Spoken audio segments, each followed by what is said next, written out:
Warm good afternoon and a warm greetings to all the participants on behalf of Department of Mechanical Engineering, St.JOSEPH'S Institute of Technology.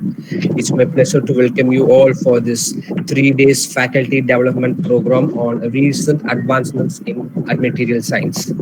Now it's my pleasure to request our beloved head of the department, Professor Dr. K. Arun Vasandageethan sir, to give away the welcome address.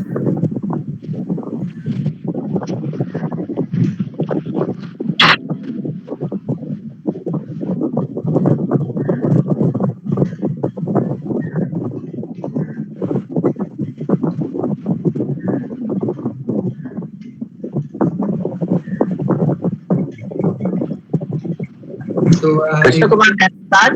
Krishna Kumar, can you start?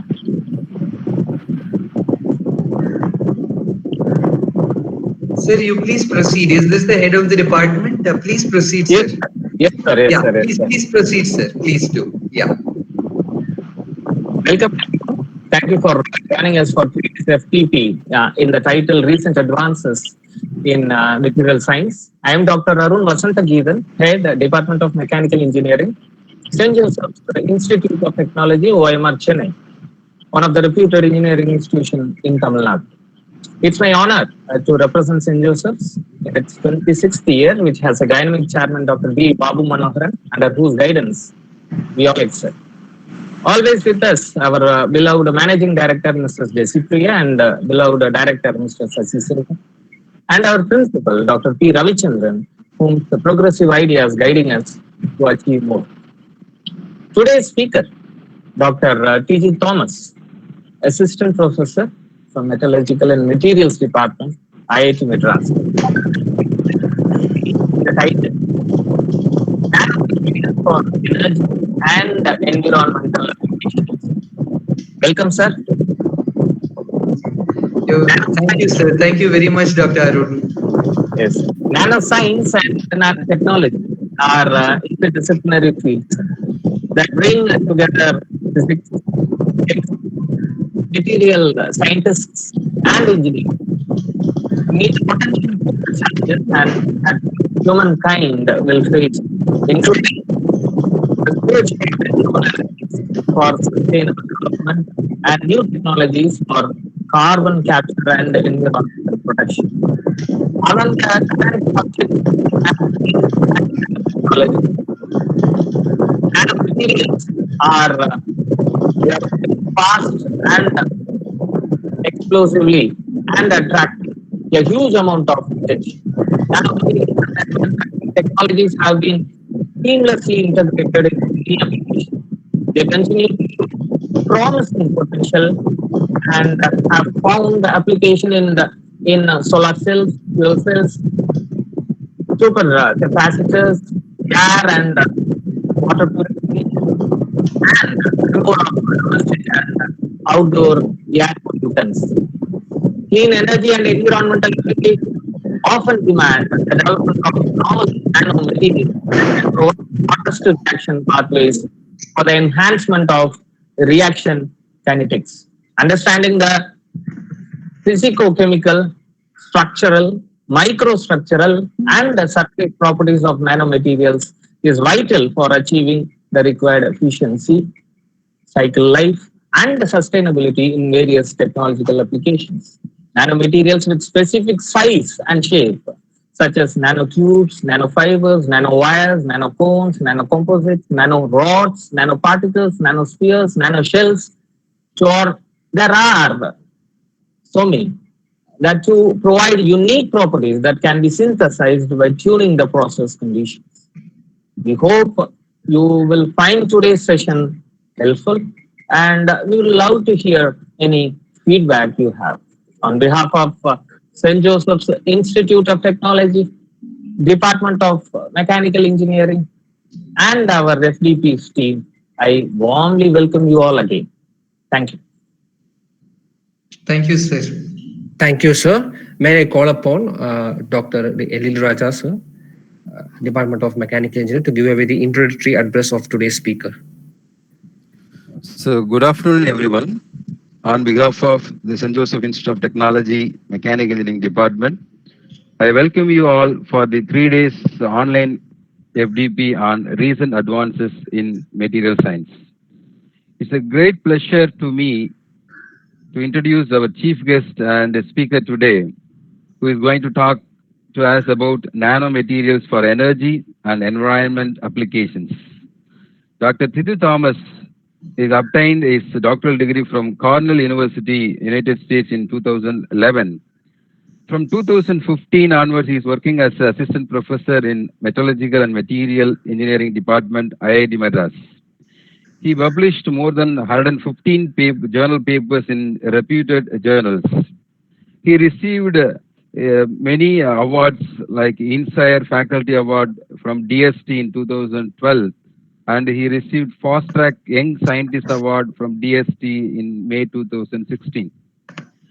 He has completed many funded projects from DST and IIT Madras. His area of interests are nanoparticle technology, nanostructure engineering, and morphology transition in nanostructure, and many. He is guiding many PG students and research scholars in his credit. So I am really happy to have such a wonderful personality like Dr. Thidu Thomas. So we welcome you, sir. So I personally thank you for accepting my request immediately without any hesitation to handle this session. So once again, I thank you all the participants, and now I hand over the session to Dr. Thidu Thomas. Now the stage is yours, sir. Please. Okay. Thank you so much, Dr. Ariel, and thank you so much for your kind introduction, and also to Dr. Arun and all the organizers. Without further ado, I will get started with the presentation. So I hope you're all able to hear me.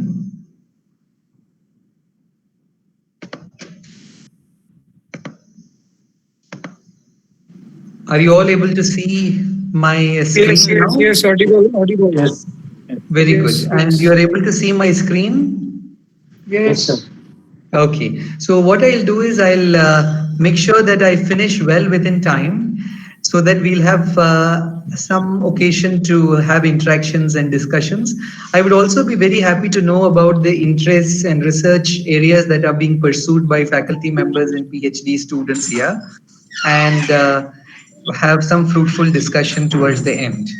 So I'll get started by talking about my work. I apologize for not being able to run this on the full screen mode. I tested it, but in the full screen mode, there is some software issue that I'm facing. So this is how I'll be able to make the presentation. So kindly bear with me. So what I'll talk to you about are nitrides and nanostructures for energy and environmental applications. And one of the things that you will realize is that problems to do with energy are not separate from the problems to do with environment. Before I go further, I want to make sure that all of you are able to see my screen. Are you all able to see my screen? Dr. Eril, are you able to see my screen? Yeah, okay, wonderful. Very good. So, somebody is not able to hear me? So screen is not visible. The screen is not visible, sir. Visible. Screen is not visible. Screen is not visible. Okay. It is not visible, sir. Okay, so let me see. I'm surprised because, okay, so now are you able to see my screen? It is not visible, sir. Yeah, now we can see. Yes, sir. Now you are able It's to visible, sir. Yes. Okay. Yeah, able to see. Wonderful, very good. So, sorry for the technical glitch on my end. So, we will talk about energy and environmental applications of nitrides and nanostructures. And these are some of my areas of research, and they keep evolving based on the people I interact with and based on the students I teach and so on, so on. But broadly, I work on wide bandgap semiconductors, and that has been a very persistent area of research. And over and above that, I also do quite a bit of work that is at the interface of both experimental as well as computational materials, technology, and science. So a little bit about where I come from. So the group that I run here in IIT Madras, it's a truly interdisciplinary group. So there are people like mechanical engineers. I suspect that that is the majority here, but it's an interdisciplinary group. So you will also find chemists, applied physics people, materials engineering, chemical engineering people working together to achieve the various outcomes. Some of the outcomes that you will see here will be truly at the interface of these various disciplines. So some of the key contributions of the group to the world of science and technology so far has been a unique water splitting technology that is under translation right now through a company. And then technologies for transition metal sensing in the context of water and so on. Also, we have been developing materials for LED applications, and we also make reactors in our group in order to make nanoparticles that enable each of the above. So A, B, C, for example, is enabled because of our ability to do D. There are other competencies in the group, including the ability to do air-sensitive chemistries. Some of you are mechanical engineers, and I suspect you are also into materials processing or industrial processing related areas, wherein you would be working with vacuum, for instance. And here we do things of that sort as well. And that is a progressively diminishing activity, though, and more we are moving towards high throughput scalable materials synthesis and fabrication. There's a lot of expertise in crystal growth, which we use in order to develop materials. And increasingly, we are contributing to the science of low dimensional materials through a combination of simulations like the one that I will show you a little bit about, and experiments. So all of this is made possible because of, as I said, the interdisciplinarity, the fact that there are no real boundaries. And I hope that even you in your respective colleges start talking to people from one another's departments and strike friendly conversations through which you can do innovative research. So before I move forward, I will tell you a little bit about nanomaterials and why they might be interesting. I suspect for some of you, you would have come across things of this sort, but for some of you, it might be new. Now, here is an example of a material that you will actually see in a toothpaste. For example, TiO2. This TiO2 is an example of what is called as a wide bandgap semiconductor. For those of you who may not recall, if you go back to your high school science or something like that, you would remember that semiconductors have something called bandgap. And so there is uppermost energy level that is filled called the valence band, above which there are unfilled levels called the conduction band. This is true for silicon. This is true for any semiconductor that you take. And you can shine light in order to excite the electron from the valence band to the conduction band. And let us say that I want to create a traffic of electrons. What would I do? You can choose to keep another material on the side such that the electron finds it feasible and spontaneously goes from this material to this material. So clearly this material should have energy levels that allows this kind of traffic. What would be the advantage of this kind of electron traffic? The advantage would be the electron that is sitting in this material can be used for some reaction, and the hole that is left behind, which is the absence of the electron, can be used for some other reaction. And these kind of reactions are used for water purification, for example. And if you have materials that are progressively small, you can have more and more interfaces between material A and material B. Let's call this material A and material B. You can have finer and finer interfaces between the two, and you can maximize this kind of electron traffic. So that is one way of thinking about it. So I understand that some of you might not have heard of semiconductors for a long time, but I hope I was accessible here. Here is another material. Let us say one material A and another material B. So I call it Piezo 1 and Piezo 2, all right, sitting one on top of another. And the question is, can I use a structure like this in order to help blind people? And the answer is yes, you can. So this kind of structure is actually used in sticks that blind people use, so visually impaired people use, for instance, wherein what you can do is, let's say you tap on this edge. It's like a cantilever, and many of you are mechanical engineers, so you will understand the concept of cantilever. Usually in mechanical engineering, you would be plotting the strain and the stress distribution across the cantilever. But in this particular case, let us say that you have an impulse load that is sitting here. Then what would happen is there would be a deformation event. And what happens in this category of materials, they are called piezoelectric materials, is that you will have a positive charge developed on the top side and bottom might become negative, or vice versa. So what do you have? You have a voltage. So you have a voltage corresponding to the tap that is coming off the stick. All right. So this voltage can be calibrated and you can give feedback to the person who needs some guidance as he or she is moving through the world around her or him. So this is one way in which this is called bimorph actuation. Bimorph actuation can be used for making blind sticks. Okay, so this technology exists and people are using, and you can think about how nanotechnology could help in things of this sort. For instance, instead of having 2 layers, I could have 100 layers, and I could have vastly different potential ranges that show up here, and much finer information that is given to the blind person. So you are enabling, as a consequence, a technology by simply changing the length scales of the materials that are involved. I believe some of you are from the electrical background as well. So this example might be helpful for you. So let us consider that you have a set of atoms sitting here. For the purpose of this illustration, I'll just consider these atoms to be carbon and these atoms to be carbon. So what do you have? You will find that at the intersection, you have 2 carbon atoms sitting next to one another. This is just an example. In reality, these experiments are carried out by using materials like tungsten and gold.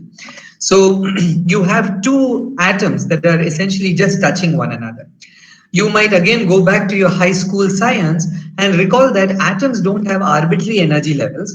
They have very quantized energy levels. What does that mean? Suppose I apply a positive voltage here and a negative voltage here, then electrons will be pushed from this region to this region. But notice that you cannot have a continuous current.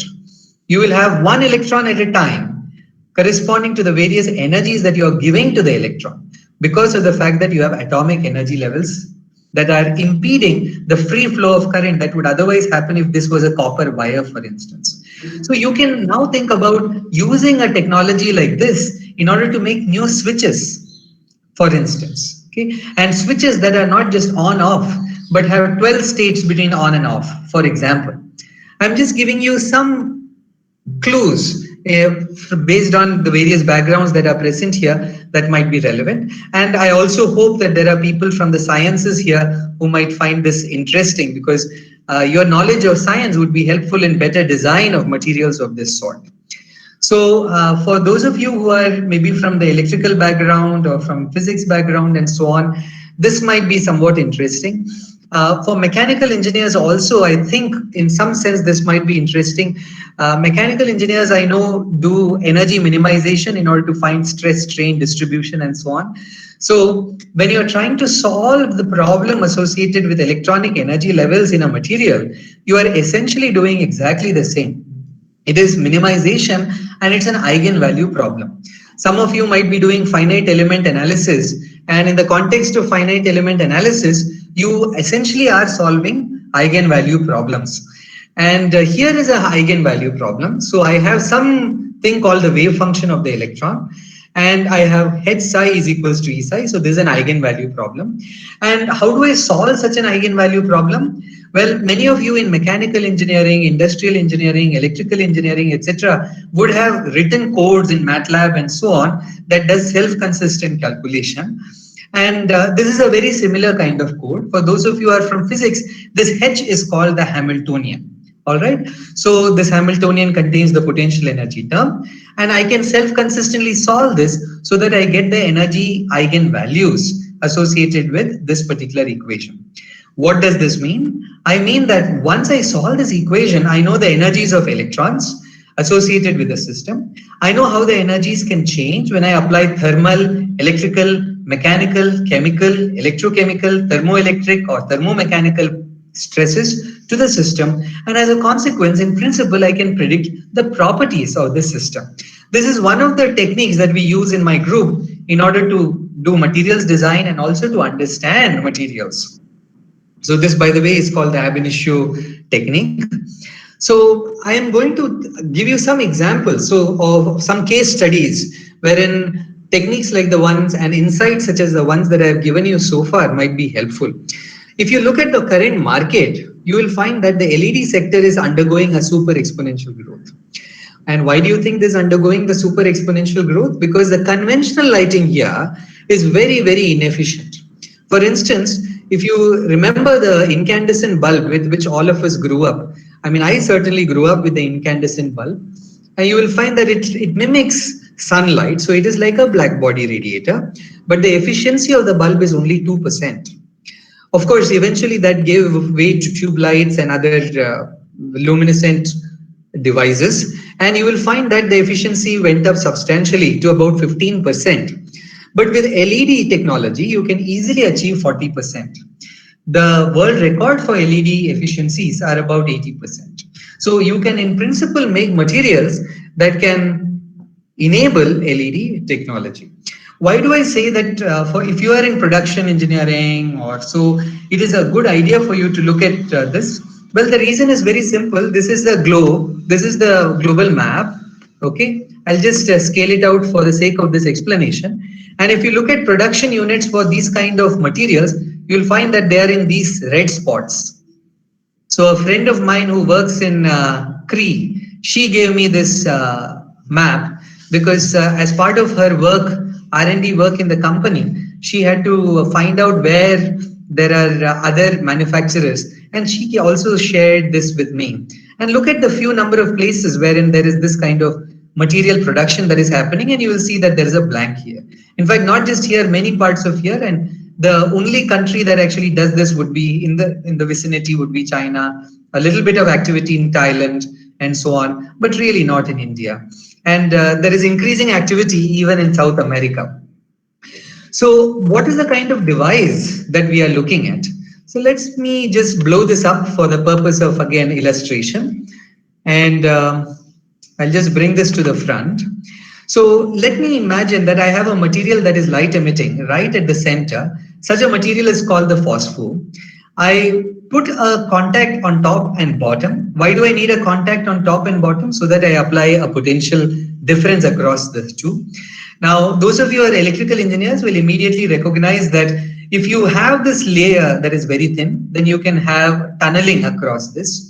Those of you who are not electrical engineers but might have a physics or chemistry background would also recall the concept of tunneling, I think. You might have been taught the ideas of scanning tunneling microscope, for example, quantum mechanical tunneling. It's exactly the same idea. For those of you who are from industrial and mechanical engineering application, you might have learned of manufacturing technology.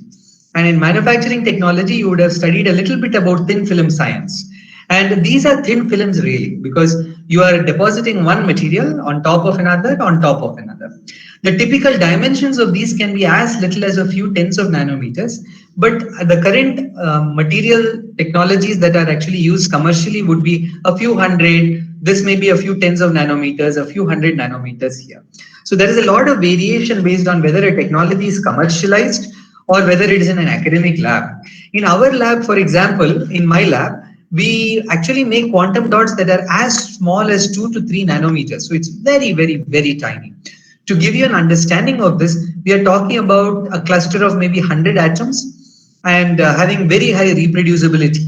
That means when you go from one particle to another particle, there is nearly zero difference in its composition, in its size, and so on and so on.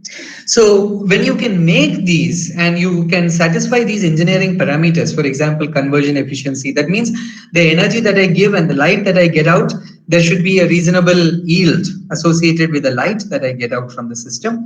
And all of you will recognize this. If you touch a bulb, you will find that it becomes hot, isn't it? And if you are using laptops, you will find that laptops have electronics inside them, transistors inside them, they become hot. So when this system becomes hot, it should not lose its luminescence efficiency. So that will be very, very important. So now let us go to another slide. And here I am hoping to teach you a little bit of the science that is involved.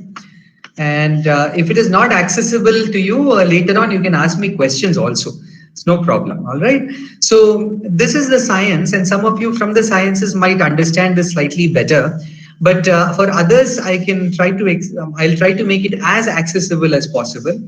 So again, going back to atoms, which you might actually recall from your high school, you will find that let us say that in a solid you have an atom that is very good at emitting light, and that is this white ball sitting at the center, and it is surrounded by black balls, and these black balls are basically just the lattice. Okay, so what happens is you can think of this white ball surrounded by black balls, which is basically an atom surrounded by other atoms, as if they are connected to one another by spring.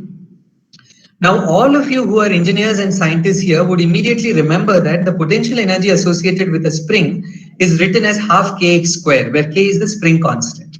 So that is basically this parabola. All right. Now, I can have another situation wherein I dump light into this complex. And when I dump light into this complex looks like this. But still, it is like atoms that are connected to one another by spring, but now I have another spring constant, and I have another zero reference associated with the energy. Now, this is really what happens when you shine light on when you excite a particular material. Let us go back to this example. In this example, suppose I am going to excite this material. So this material has some atoms that are equivalent to the white ball surrounded by black balls.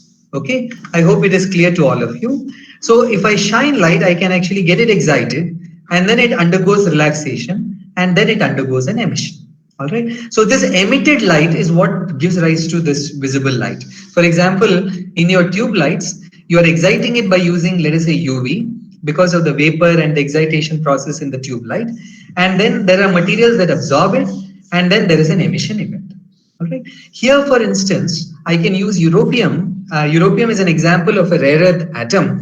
It's a very, very efficient light emitter. And I can use this europium, which has these atom-like transitions. Many of these atom-like transitions, they're called line transitions, by the way. For those of you who might be interested in getting the technical term associated with it, they are called line transitions. I can put this europium in a gallium nitride lattice.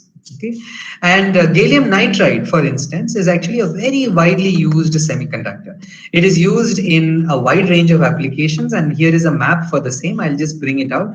So you will find that if you talk to scientists in defense labs, you will find that they use this gallium nitride for radar applications, base station applications, and so on. And if you talk to people in Reliance and other places and R&D centers there, etc., also if you talk to people in telecom sector, you will find that they use it for their making their devices that operate at these frequencies. And there are some defense related applications associated with the same. So not only do you have applications associated with efficient light emitting, and as a consequence, energy efficient light emitting, environmental friendly light emitting, you also have strategic applications. I'm sharing this with you because some of you might be thinking about, or you might be having interactions with the defense. So nitrides, for instance, would be certainly of some interest to our defense labs, ISRO, and so on and so on. Okay, so all right, I'll just shrink this for the time being, and I'll expand this. Let us see. I'll just expand this and bring it out, because this is a schematic of a reactor. I apologize for this. Okay, maybe I'll just stick to this. So this is just a reactor like the kind that you can build in many of your own colleges, okay? So this is a reactor that sits inside a furnace. So I have thermal insulation around, and this is a quartz tube. And inside the quartz tube, I am placing an alloy. This alloy is a gallium bismuth alloy. And the reason why I chose a gallium bismuth alloy is a little technical, and maybe I will not get into the details of it. But what I then do is I heat it up to about 1000 degrees Celsius, and I flow ammonia through it. What I get is gallium nitride. In fact, it becomes nearly pure gallium nitride. Bismuth almost entirely is gotten rid of. So it's a really wonderful reaction, because this was actually among the first reports of a nearly 100% pure yield gallium nitride synthesis process. And this is in principle something that can be done in many of your labs if you can set up good gas pipelines and things of that sort. You can think about making materials of this sort. And if you are interested, then you are welcome to talk to me about it. So what did I get out of this process? Not only did I make a gallium bismuth alloy, I actually made a gallium bismuth europium alloy. And I did this process, I got a material, and this material emits in the red. You can see that it emits at 620 nanometers. So if I excite it suitably, I get 620 nanometers. That means I can make a red LED out of it. Not only that, I can nano size it by basically using ball milling. Many of you are mechanical engineers will know ball milling. It is basically hammering down your material and still you get emission. What is the advantage? I can make a material, I can make a device like this. So what is this device? This device has this material that was made in the lab, has a top contact and has a bottom contact, and I allow current to pass through it, and lo and behold, you get red. I could use a combination of red, blue, and green, then I would make white light emitting devices. So these are the kind of technologies that actually the country needs, just so that you know. And there are, I know that maybe in St. Joseph Institute of Technology, even in RIT and other institutions that are represented here from the faculty that are represented here, I know that there are innovation hubs and so on in your respective colleges. I mean, you can encourage people to also consider production as one space wherein entrepreneurship can be tried. And believe it or not, we made this reactor, including for the thin film deposition, we avoided the use of vacuum because vacuum usage basically increases the cost and makes it much harder in the Indian context. So we bypass the need for vacuum by basically using a chemical bath process. And this is the chemical bath schematic. Very simple process, but it does the job.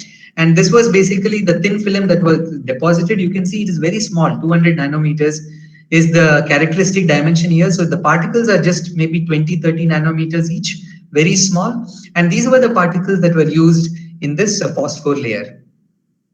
And we continue to make materials that are novel. For example, I mean, as materials scientists, and as I said, we are an interdisciplinary group, so there are material scientists as well. I myself have some training in the same. So we also are capable of predicting new compositions that can give this kind of transition. So here is a material that gives you red transitions, and you can see that blue is getting converted into red by using our material. So this is now a patented composition and so on. And but if there are, let's say, companies interested in taking this forward for their own product and so on, they're happy to, they're welcome to actually read this paper and also talk to us, no problem. So more is happening. So increasingly we are exploring the whole rainbow, and the reason why we are doing that is because of the fact that you could have LEDs with various qualities, with various hues and so on, hues and things of that sort. So our work has also made it to international news because of the fact that we have been looking at both the science part as well as the engineering part. So this is something for which the group is recognized for a while now. That is the engineering of optical materials and making devices and so on. But we are also slowly moving out of this area because industries are coming in. But as I said, there is need for Indian industries to be present. So any of your innovation hubs that might be interested in things of this sort are welcome to talk to me.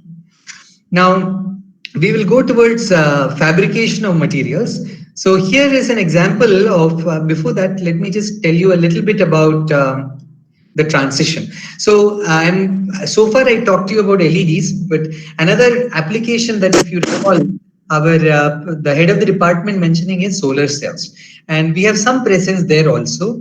So we made these kind of structures wherein you have silver on top, molybdenum oxide at the center as one of the electrodes, ITO as another electrode. For those of you who might not have heard of ITO, ITO stands for indium tin oxide. So it is a material that is coated on top of glass, and on top of that we grew these zinc oxide nanorods, and we use these zinc oxide nanorods for very efficient current collection. And we showed that the current collection efficiency goes up systematically if you actually use these nanorods. In principle, you could think of other applications for these kind of nanorods. I must tell though that it took about 2 years to develop this technology of nanorods. But now that it is somewhat there and the paper is out, paper has been out for a while now, in fact. So maybe other people can make good use of it based on the application you have in mind and so on, so on.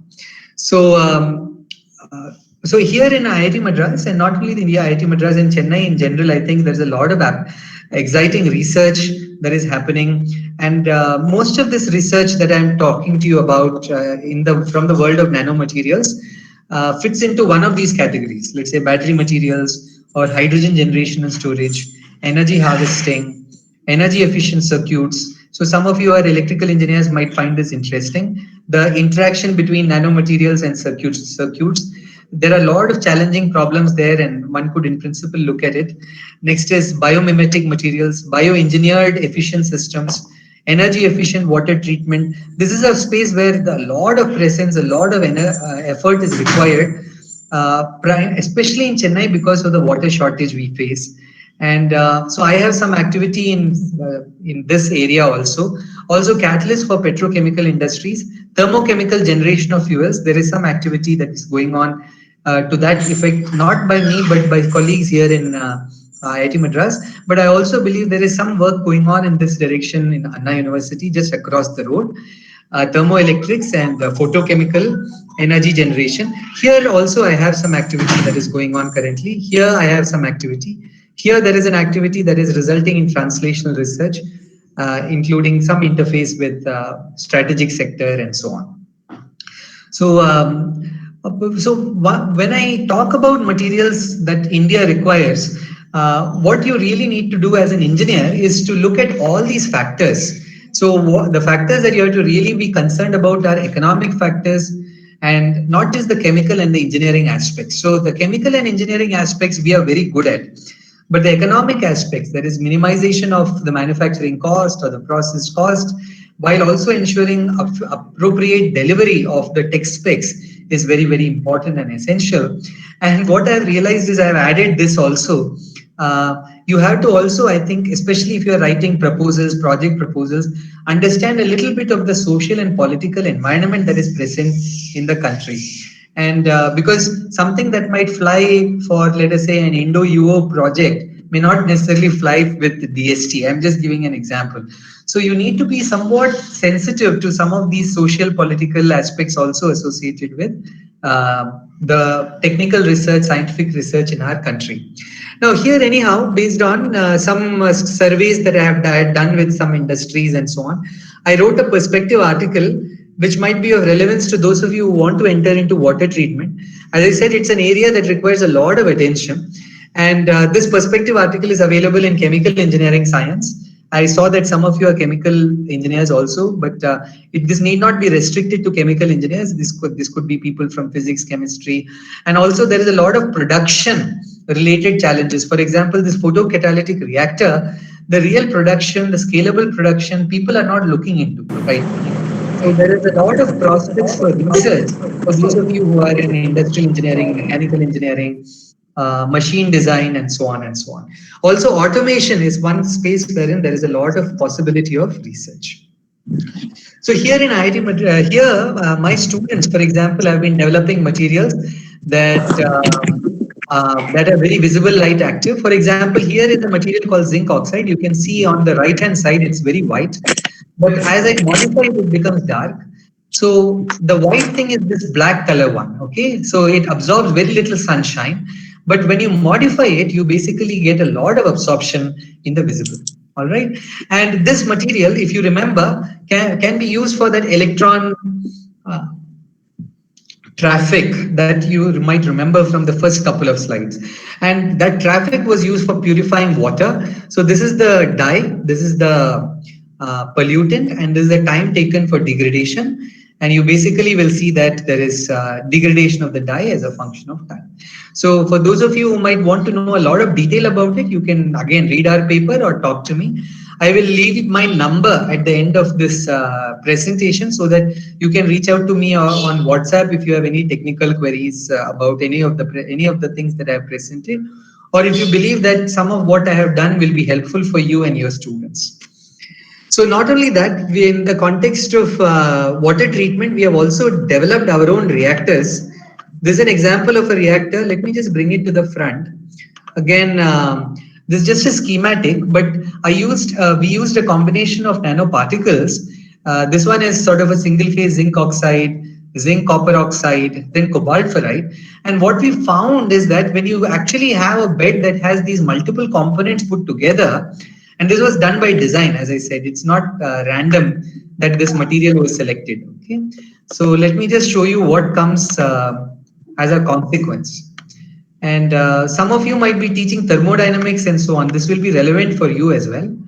So here is the dye concentration. So this is the dirty water. And you can see that dye that is anionic, that means having some negative charges when you put it in water, is getting absorbed. But notice that even if the dye, that means the pollutant, is positively charged, when you put it in water, it also gets absorbed. So you have a reactor that basically is capable of taking up both anionic as well as cationic pollutants. This is the kind of technology that is required, because if you look at dirty water that, let us say, Chennai municipality might be dealing with, you will find that they are not necessarily dealing with water that has only one kind of pollutant. It has multiple types of pollutants, and it is important as a consequence for us to think about novel ways to achieve it. So for those of you who come from the world of process modeling and so on, you will find that these kind of processes can be modeled by using standard diffusion models. I believe some of you must be teaching transport phenomena also to mechanical engineering students, heat and mass transfer and related areas. So the equations come from there basically. So this is mass transport that is happening in this reactor. So this was duly modeled and explained and so on, so on. So I won't get into the details right now, but the publication will of course help you. And as I said, you are welcome to reach out with technical questions if any.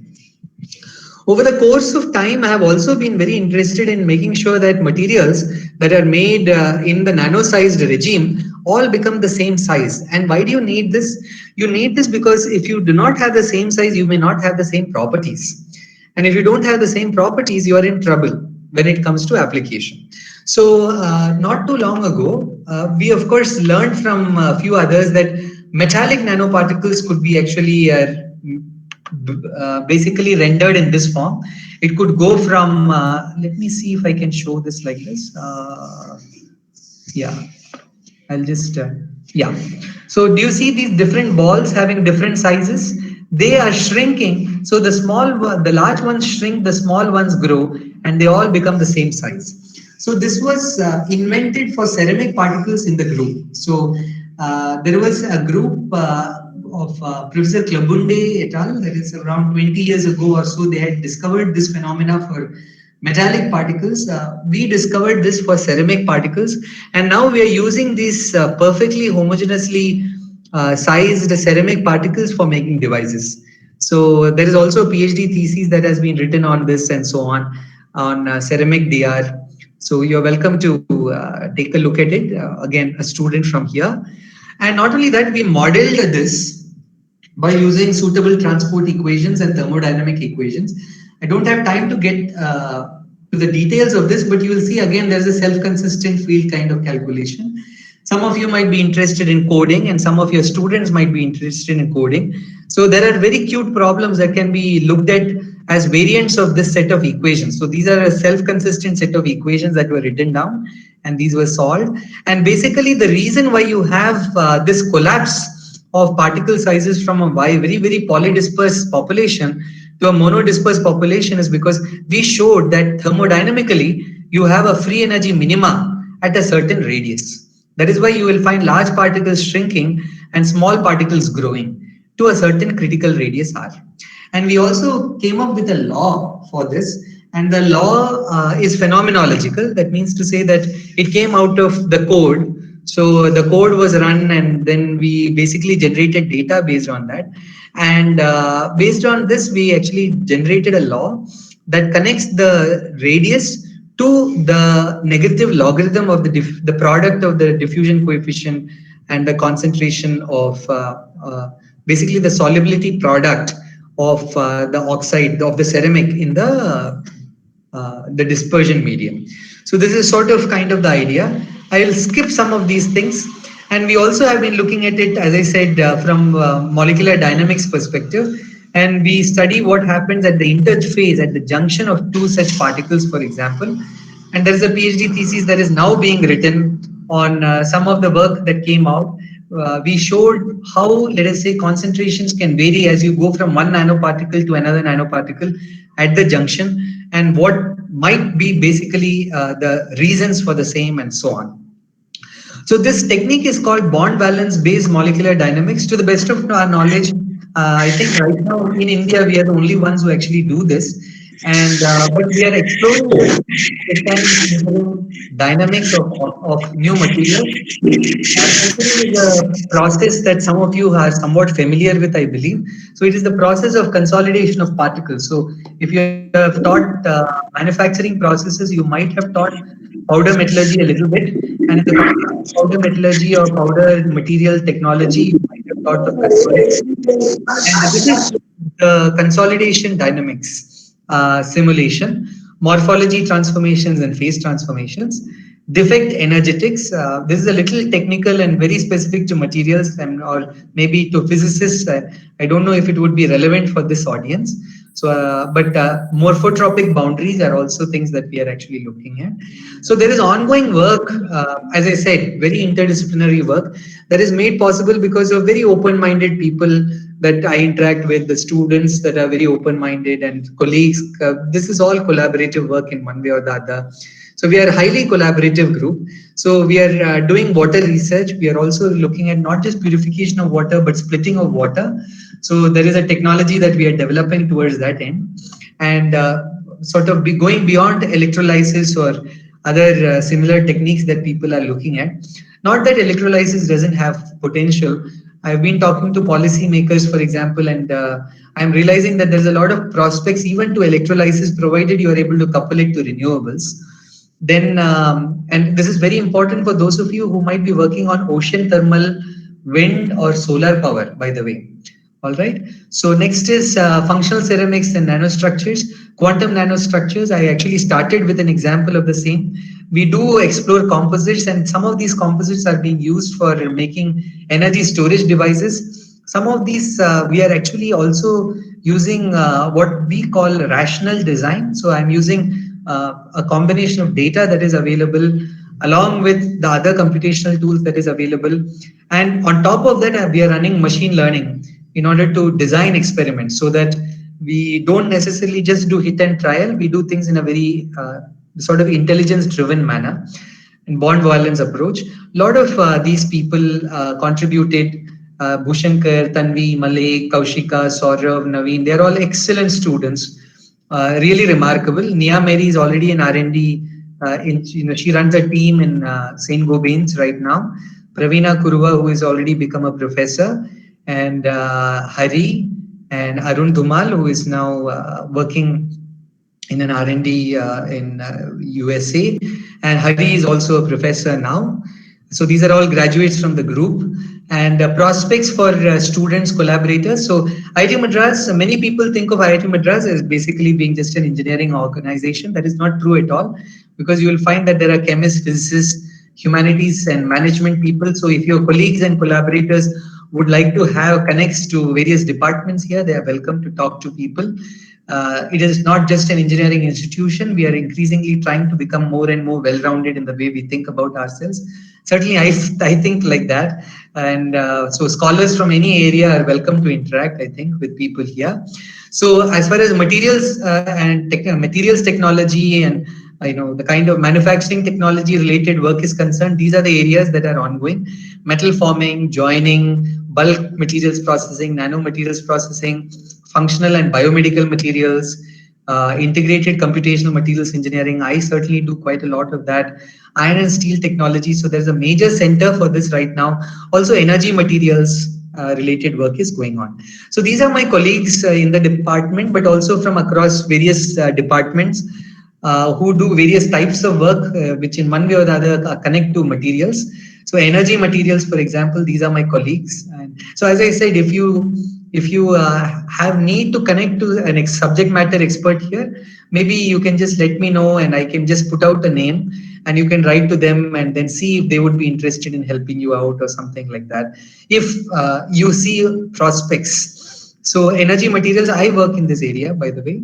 But there are other colleagues also who work in this, and I collaborate. Environmental engineering, again, there are, so TT is me. So I work in this area, but there are also colleagues and collaborators, both nationally and internationally. These are just people from the campus I have put, but there are also people in Anna University, University of Madras, that just across the road that I talk to, collaborate with freely, and so on. And we are writing papers also. So good friends around. Characterization. So those of you who might be interested in algorithm development and so on can talk to these people. Then complex materials. So again, Professor S.S. Bhattacharya and me, we work in that area. Nanostructures, biomaterials. So I do some biosensing related work as well, but it's sliding down because of just the fluctuations in funding and all that. But computational material science, this is sort of on the rise. And industrial metallurgy, I think some of you would be very interested in this. So traditionally from our campus, students who have done work of this sort, many of them have come from mechanical background, industrial, physics, chemistry, biotech, sometimes pharma, and in an occasional case also dentistry. So for example, this work has involved people who are doctors and dentists. So I work, for example, on a consultancy mode with some medical and dental colleges. There is also energy consortium that is present here in India, in IIT Madras. So we are one of the, it's headquartered here, but there's no reason why it should not be headquartered somewhere else tomorrow. So, but there is work that is going on in materials, devices, and system integration, and field assessment and scalability. So here there is a lot of interface with the defense labs, with space labs, strategic sector, some startups also in this space, by the way. And so I am one of the coordinators for this effort. So right now, of course, because of COVID and so on, this effort has taken a huge hit. So about 6 years of effort has taken a huge hit in recent times because many of our sophisticated equipment basically are facing downtime now. But in your own respective organizations, if you want to set up something in any of these areas, PV, like photovoltaic, solar fuels, energy storage, and some solar thermal, I have some experience that I'll be happy to share. And thank you for your attention. If you have any questions, you're welcome to ask me now.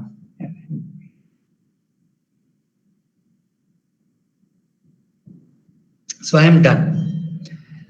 Dr. Eril, you can moderate going forward.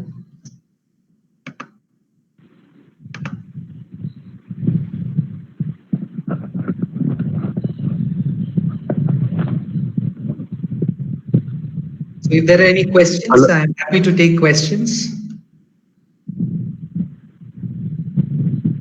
So, so one thing about questions is, so I just wanted to, especially for those of you for whom this might be relatively new area, I wanted to tell you that no question is silly. Answers can be silly, so you will never be silly. I can be very silly. So you're welcome to ask me questions. Please feel free to ask. No question is too small. All questions are valuable, and I'll be happy to do the best I can to respond to your questions.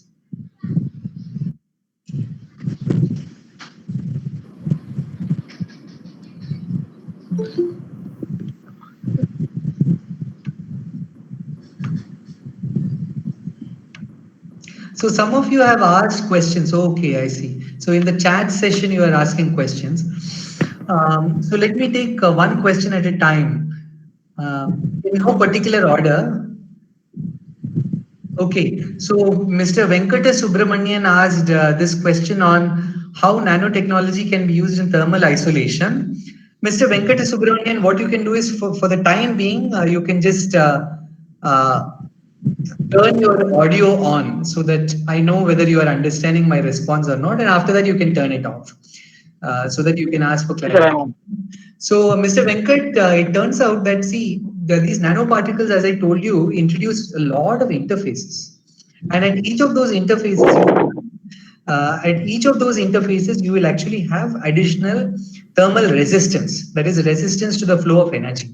So if you think about, let us say, two samples, one which is made up of nanoparticles, completely made up of consolidated nanoparticles, another one which doesn't have nanoparticles, it is made up of micron-sized particles. The second sample will have much higher thermal conductivity than the first one. The first one would be an insulator. So you can, as a consequence, think about ways to use nanomaterials in order to enhance the thermal resistance on a case-by-case basis. So for example, people are thinking about using composites in order to improve insulation behavior by using nanoparticles. So this is sort of a very first level response to your question. If you're going to look at scholarly literature in this area, I would give you the following keywords: interfacial resistance, Kapitsa resistance, thermal conductivity, composites, and thermal insulation, figure of merit. If you can use this combination of 7 keywords, you will run into recent literature, and you can do time sensitive search also, so that you understand literature as it is standing right now. Is it clear, Mr. Venkat Subramanian? Yes, sir. Perfect. Perfect. Thank you, sir. Yeah, you're welcome. So next is deposition using chemical bath. Mr. Rajesh Shyam, what about addition between two surfaces? Is there any post-processing? That's a good question. Mr. Rajesh Shyam, you can turn your audio on briefly, just so that I know whether you are following my response or not, or whether I have understood your question or not. So Mr. Rajesh Shyam, your question is very general, and I will try to make it as general as possible because I don't know your area of research. So the chemical bath process that I have used, for example, uses very simple colloidal engineering. So that means to say that what I do is I basically have electrode and then a counter electrode, and I use the fact that if there is a colloidal dispersion, you can use an electric field in order to drive the colloid and then get it to stick on a surface. Now the parameters that you'll have to vary are things like the precise composition of the chemical bath, and that's where the colloidal science becomes very important. And if you're not aware of it, you're welcome to talk to me about it. But that is the trickiest part, really. Everything else is straightforward. The second thing is, of course, you deposit. Based on your application, you may or may not do adhesive testing on it. If your application requires adhesive testing, then you will have to do it. If you want very high level of addition, then post-processing is necessary. I hope this clarifies what you might have asked. If you want to do literature survey on this area, the keywords I would use are chemical bath deposition, electrophoretic deposition. So electrophoretic deposition, chemical bath deposition. Then you can actually look at just zeta potentials, dispersion compositions, and of course process variables. So you could use Google Scholar or SciDirect with these keywords, and or you can use these and then also do time sensitive search in order to see what papers come up, and you will be abreast accordingly. Is it clear? Mr. Shyam, was my response appropriate to your question? I'm not able to hear him. I just assume I was clear. Mr. Rajesh Shyam, I'm not able to hear you, but sir, noted. Yeah, is it clear? Yes, sir. Yeah, okay, very good. Next, there is another question here on nano and dental interface. So, so I've been talking to this professor of dentistry, Professor Pradeep, who is a orthodontics expert, and orthodontics simply means corrective, conservative surgeries. Okay, so he was telling me that they face a lot of challenges in making sure that in the root canals, first of all, beyond 5 years, the patient still is able to keep the treatment. Number two, to make sure that there is appropriate disinfection during the process. And number three, he said that even as little as a few bacterium at the root canal can actually cause trouble in due course. Number four, he said that cracking is a very big problem with these kind of materials. Now, here I see there is a lot of prospect for nanotechnology. And the honest truth is dentists don't have the engineering background to be able to sort of use it fully, but I have been trying to learn as much as possible. And what I realized is those of you who must be doing hardness and toughness testing in particular can look at, let us say, composites that use zirconia in particular, and explore composites and see if the usual micro cracking problems that are there with ceramics are avoided. That would be an area of research where you can contribute to dentistry. So another area is, of course, so another area wherein you could actually contribute to is, as I said, disinfection. So those of you who might be having some interest in bio and related areas might actually want to enter there. So one of my students used this material. As I said, there was this process by which we invented this process by which you were able to make exactly same particle sizes. So that sample seemed to show a lot of disinfection. So that was very interesting. Then for one of our PhD students is now a professor in SRM. She's a dentist, by the way, but she came and did PhD with us, primarily in dental implants. She, I think, is carrying forward some of that work that is going on, primarily in fillers.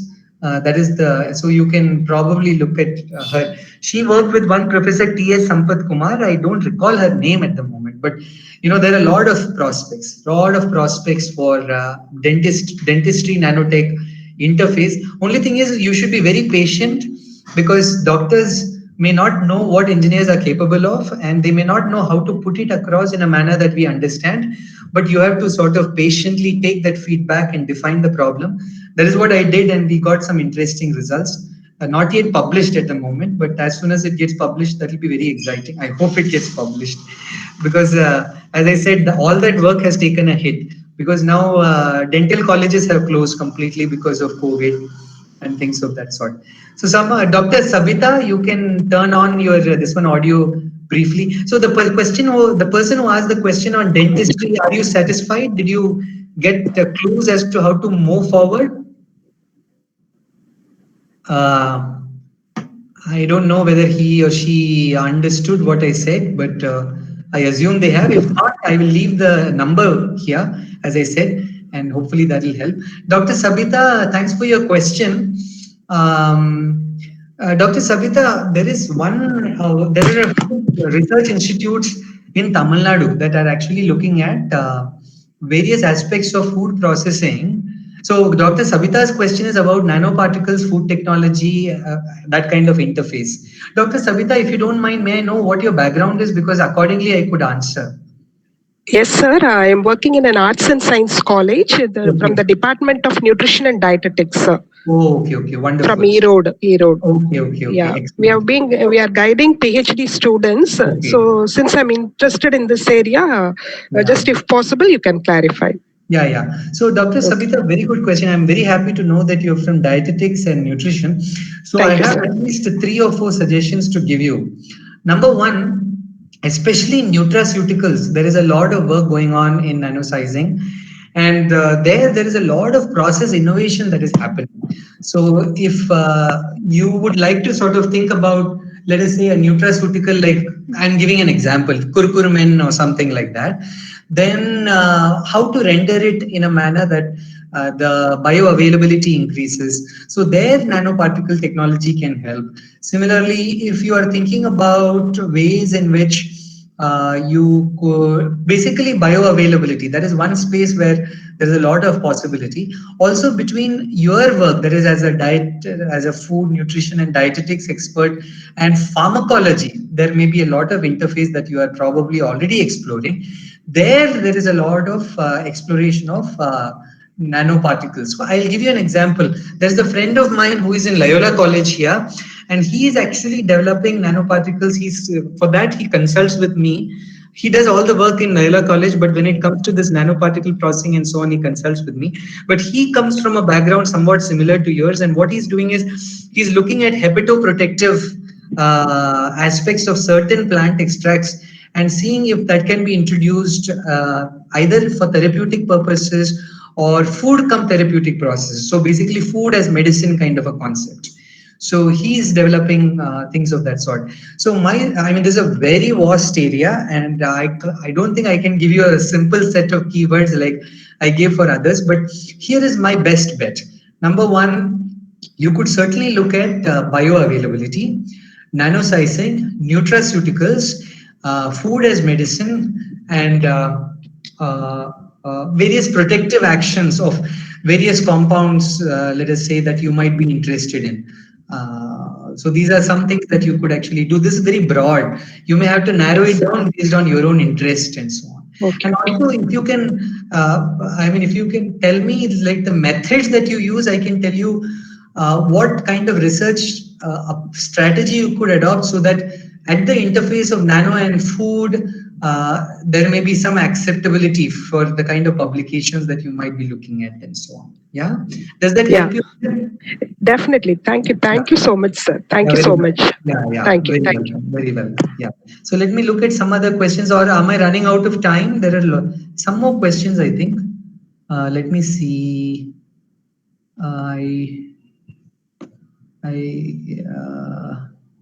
Okay, so somebody asked about polymers from renewable feedstock.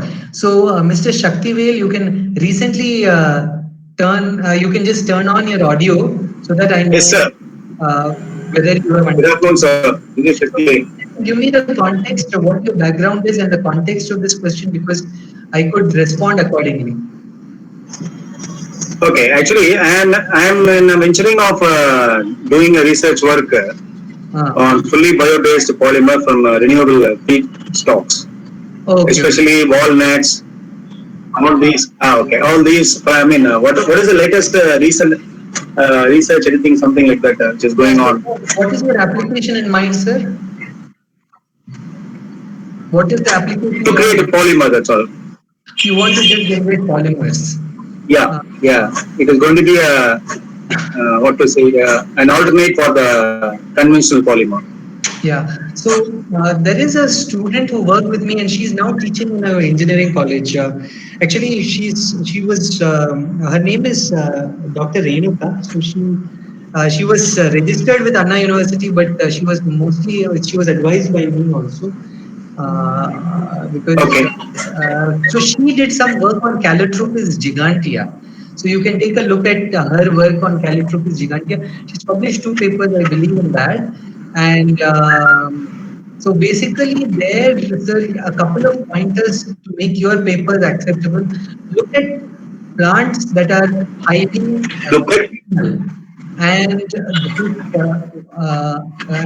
basically high biomass plants that are very seasonal, that means having high seasonality, that means they should be growing as quickly as possible, and that are likely, things that the government wants to get rid of, so that what happens is what is otherwise a weed becomes valuable. So there are those kind of thinking at the policy side and the technology side. In terms of the precise technology, I don't know if there were any breakthroughs in recent times. The primary work has been, they take plant products, they grind it, they extract out the corresponding fibers, they isolate it, and then they might develop some kind of process in order to develop thin film coatings or some such based on what is coming out. Then there is an area called bioplastics. So you might want to actually look at that at some point. So can you tell any source from where some paper related to my work can be extracted? Well, you can just use Google Scholar. Any source. Just Google Scholar of paper. With the following keywords: high seasonality, plants, feedstock, fiber extraction, biopolymers, bioplastics. Okay. Plant. These keywords and the time-sensitive search. So fiber extraction. Yeah. Bioplastic. Yes. You will actually run into the right papers that way. And do time-sensitive search and read a small article called "How to Google." Just go to Google and say "How to Google."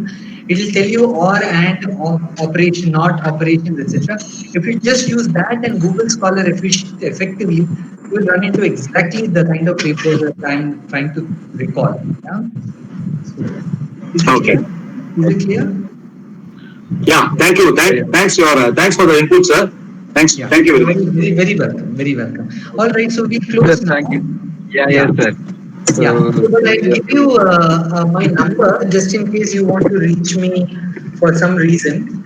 So many of you are saying some very nice compliment. Thank you very much for. So this is my name. I am Piezoelectric Materials.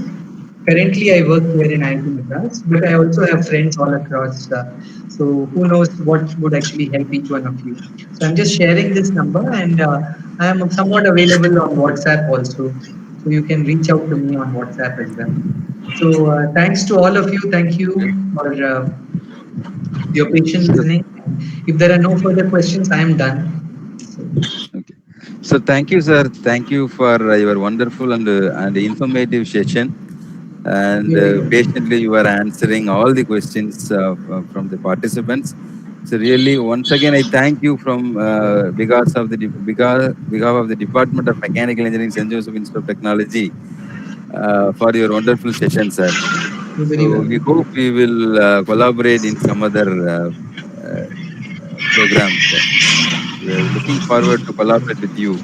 Sure. So thank you, sir. Thank You're you. most Thank you all the welcome. Most participants. welcome. Yeah. And I have left my number here, Dr. Eril, for Okay, sir. people here who might be advising PhD students or something like that. If they need Okay. any clarifications, or if there are PhD students here, if they need any clarifications, I'll be happy to, I mean, within my capacity, I'll be happy to help. Thank you Thank so you. much. Thank you, sir. Yeah. All right. So take care, all of you. Stay safe, all of you. All the best. And let us all hope that we come out of the COVID season unaffected and still with a positive spirit. Okay. Take care. Bye Thank bye. Yeah. thank Bye. you, sir. Bye.